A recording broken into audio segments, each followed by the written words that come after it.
चलिए, आज एक सफर पर चलते हैं। टाइम में पीछे एक आर्कियोलॉजिकल डिटेक्टिव की तरह। हम एक ऐसी खोई हुई दुनिया के रहस्य खोलने वाले हैं जिसके बारे में शायद ही ज्यादा लोगों ने सुना हो। हम बात कर रहे हैं कश्मीर की वादी में बसे बुरज़ाहोम की।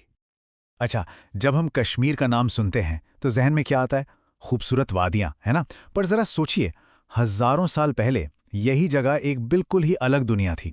यहाँ इन ऊंचे पहाड़ों और मुश्किल मौसम के बीच भारत की एक सबसे अनोखी नियोलिथिक यानी नवपाषाण संस्कृति ने जन्म लिया था। तो सबसे बड़ा सवाल यही उठता है कि भाई 5,000 साल पहले लोग यहाँ के इतनी मुश्किल चुनौतियों के बीच ना सिर्फ जिंदा रहे बल्कि फले फूले भी। तो आखिर कैसे? इसका जवाब बुरज़होम नाम की इसी जगह पर जमीन के नीचे दफन है।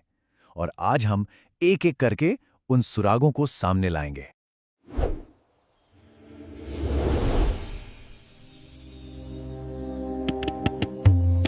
तो इस पड़ताल में हम क्या-क्या देखने वाले हैं? सबसे पहले गांव कैसा था, फिर उनके अनोखे जमीन के नीचे बने घर, वो कैसे औजार इस्तेमाल करते थे, उनका खानपान कैसा था, उनकी कला और रीति रिवाज क्या थे, और आखिर में बुरज़ाहोम की विरासत क्या है। तो चलिए शुरू करते हैं। बुरज़ाहोम जो है वो साउथ एशिया की सबसे ज़रूरी नियोलिथिक साइट्स में से एक है। ये सिर्फ एक जगह नहीं है, बल्कि ये एक पूरी सभ्यता का सबूत है जिसने हमें दिखाया कि इंसान ने कैसे जीना सीखा।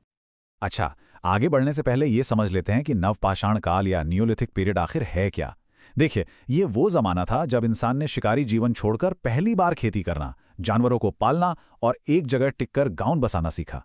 मतलब ये ह्यूमन हिस्ट्री का एक जबरदस्त टर्निंग पॉइंट था, और बुरज़ाहोम इसी बदलाव की एक लाइव मिसाल है। ठीक है, तो अब वक्त है हमारे पहले और सबसे बड़े सुराग का। बुरज़ाहोम के लोगों ने अपने घर बनाने का एक ऐसा नायाब और कमाल का तरीका निकाला था जिसके बारे में सोचना भी मुश्किल है। बात है 1930 की। जब आर्कियोलॉजिस्ट ने यहाँ पहली बार खुदाई शुरू की तो उन्हें बिल्कुल भी अंदाजा नहीं था कि उनके हाथ क्या लगने वाला है। ये जो खाइयां दिख रही हैं, यहीं से उस कहानी की शुरुआत हुई जिसने हमें स्टोन एज के जीवन की एक अविश्वसनीय झलक दी। और ये देखिए, वो हैरान कर देने वाली खोज। बुरज़ाहोम के लोग जमीन के ऊपर ईंट पत्थर के घरों में नहीं, बल्कि जमीन के नीचे खुदे गोल या अंडाकार गड्ढों में रहते थे। जी हाँ, अंडरग्राउंड हाउसेज। इन गड्ढों को वहां की खास करेवा मिट्टी में खोदा गया था, जो कश्मीर की कड़ाके की ठंड से बचने के लिए एक नेचुरल इंसुलेटर का काम करती थी। कमाल है ना? तो ये बनाते कैसे थे?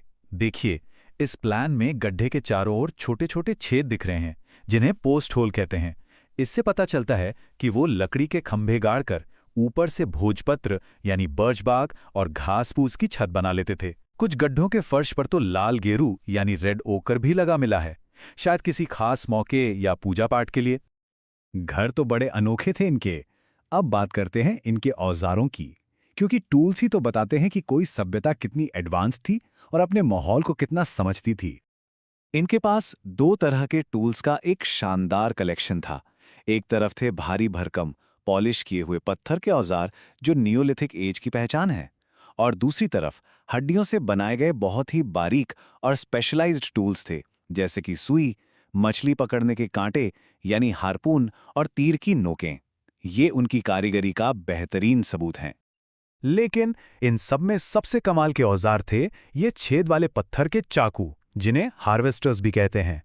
और पता है सबसे दिलचस्प बात क्या है? ऐसे ही टूल्स हजारों किलोमीटर दूर चीन की न्यूलिथिक साइट्स पर भी मिले हैं। ये कोई छोटी बात नहीं है। ये इस बात का पक्का सबूत है कि हजारों साल पहले भी इन लोगों के बीच व्यापार या कल्चरल एक्सचेंज होता था। तो हमने उनके घर देख लिए, औजार देख लिए, पर सवाल ये है कि वो खाते क्या थे? चलिए अब उनकी इकोनॉमी की जांच करते हैं, जहां एक बहुत बड़ा बदलाव देखने को मिलता है। देखिए, बुरज़ाहोम के लोग ना न तो पूरी तरह से शिकारी थे और ना ही पूरी तरह से किसान। वो एक मिक्स्ड इकोनॉमी पर चल रहे थे।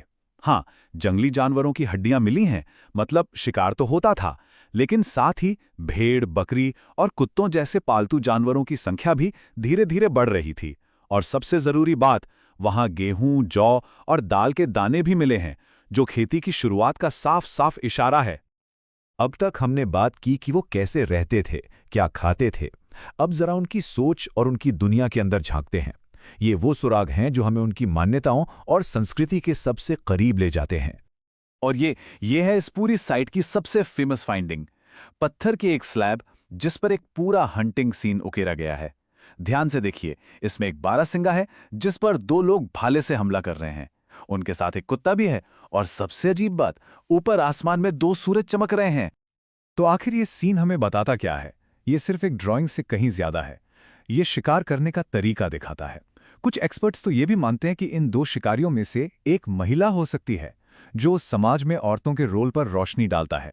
और वो 2 सूरज, क्या उस दिन कोई रेयर एस्ट्रोनॉमिकल इवेंट हुआ था, या इसका कोई गहरा स्पिरिचुअल मतलब था? ये एक रहस्य है। उनकी मान्यताएं सिर्फ कला तक ही सीमित नहीं थीं, उनके दफनाने के तरीके भी बहुत अलग थे। वो अपने मृतकों को बस्ती से कहीं दूर नहीं, बल्कि अपने घरों के आसपास ही गड्ढों में दफनाते थे। शवों को अक्सर घुटने मोड़कर झुकी हुई हालत में रखा जाता था और कभी-कभी उन पर लाल गेरू भी लगाया जाता था। और अब वो बात जो बुरज़ाहोम को सबसे ज्यादा मानवीय और अनोखा बनाती है। यहां सिर्फ इंसानों को ही नहीं, बल्कि जानवरों को भी सम्मान के साथ दफनाया जाता था। कुत्तों, भेड़ियों और पहाड़ी बकरों के कंकाल मिले हैं, जिन्हें ठीक इंसानों की तरह ही दफनाया गया। कुछ कब्रों में तो पालतू कुत्तों को उनके मालिकों के साथ ही दफनाया गया है। ये प्रथा नियोलिथिक इंडिया में और कहीं नहीं मिलती, और ये इंसान और जानवर के बीच के गहरे रिश्ते को दिखाती है। तो हमारी इस पूरी जासूसी के आखिर में आइए फटाफट ये समझते हैं कि आखिर ये प्राचीन गांव साउथ एशियन हिस्ट्री के लिए इतना जरूरी क्यों है। तो वो कौन सी 4 मुख्य बातें हैं जो बुरज़ाहोम को यूनिक बनाती हैं? नंबर 1, उनके जमीन के नीचे बने घर। नंबर 2, हड्डियों से बने टूल्स की एडवांस्ड इंडस्ट्री। नंबर 3, कश्मीर में स्टोन आर्ट का सबसे पुराना सबूत। और नंबर 4, जो सबसे अनोखा है, जानवरों को इंसानों के साथ दफनाने की परंपरा। ये पॉइंट्स याद रखने वाले हैं। तो बुरज़ाहोम सिर्फ एक आर्कियोलॉजिकल साइट नहीं है, ये कहानी है इंसानी जज्बे की। ये बताती है कि कैसे मुश्किल हालात में भी इंसान ने सिर्फ जीना नहीं सीखा, बल्कि एक पूरी संस्कृति को जन्म दिया। पर यह कहानी अभी खत्म नहीं हुई है। कौन जाने जमीन के नीचे अभी और कितने राज दफन हैं जो खोई हुई दुनिया की तस्वीर को पूरी तरह बदल सकते हैं।